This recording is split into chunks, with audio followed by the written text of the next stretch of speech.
Hydraulic torque wrenches are designed to tighten or loosen fasteners, which require large amounts of force to achieve the proper preload. In contrast to hydraulic tensioning devices, which directly stretch a bolt, these wrenches apply a turning force, or torque, to a nut or bolt head, which causes the bolt thread to advance. Some hydraulic torque wrenches use impact sockets, while low-clearance wrenches use interchangeable heads for different nut sizes. This video describes the operation of a typical system. Systems may vary, so it is important to use the specific operating instructions for the wrench and pump that you are using. A typical system consists of a wrench body, sockets or heads, hoses, and a source of hydraulic pressure.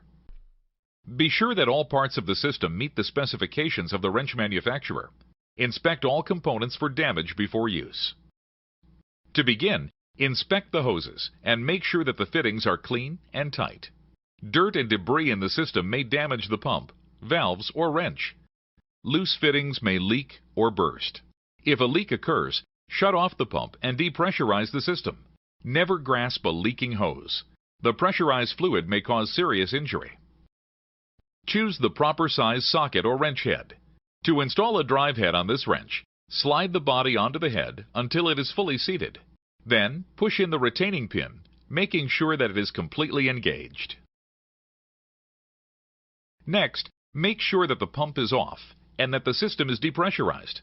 Then, connect and tighten the hoses. This pump unit has 3 control switches, an on-off switch on the unit itself, and 2 switches on a control pendant. Let's look at the function of each. The main switch, located next to the motor, controls all power to the system.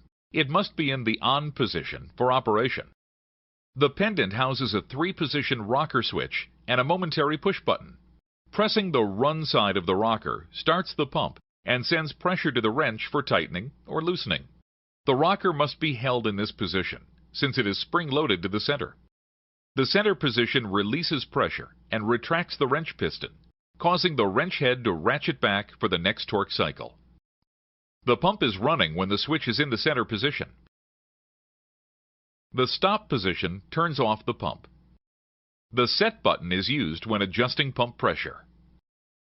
The torque applied to the fastener depends on the pressure developed by the pump, so pump pressure must be adjusted to provide the proper torque value. This pressure and torque table applies to several wrench models. In this demonstration, we will use model TWLC2. The bolt torque range is 600 to 650 foot-pounds.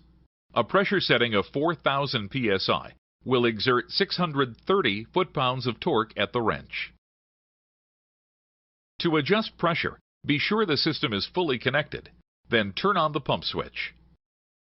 Press the run switch to start the pump, and press and hold the set button. Turn the adjustment knob until the gauge shows the correct pressure. Place the wrench on the fastener. Be sure that it is fully seated and that the reaction pad seats firmly. Low clearance wrenches have a reaction pad designed to brace against an adjacent nut. Whenever possible, this pad should contact a flat, not a corner.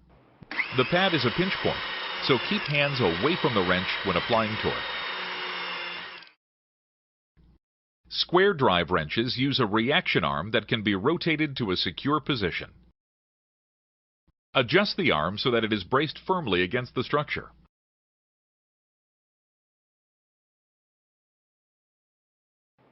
Using the pump control, advance the wrench so that it rotates the nut.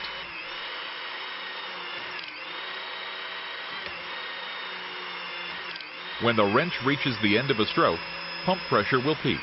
Retract the wrench, then apply pressure for another stroke. Continue this cycle until the nut stops turning.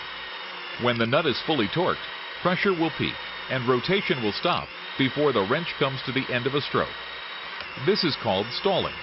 To ensure that the nut is torqued, retract the wrench and apply another forward stroke. If the nut does not move, the torque procedure is finished. Using hydraulic wrenches to loosen a fastener can be difficult, depending on how badly it is corroded. A bolt with light rust may require up to 3 times the tightening torque pressure to break free. Be sure that the tooling and reaction surface are strong enough to bear this loading. Once the nut is free, use an impact wrench to remove it. Never strike the wrench or fastener when loosening. This may cause wrench damage or injury to the operator. Be sure to review the specific operating instructions for all system components before using any hydraulic torque wrench.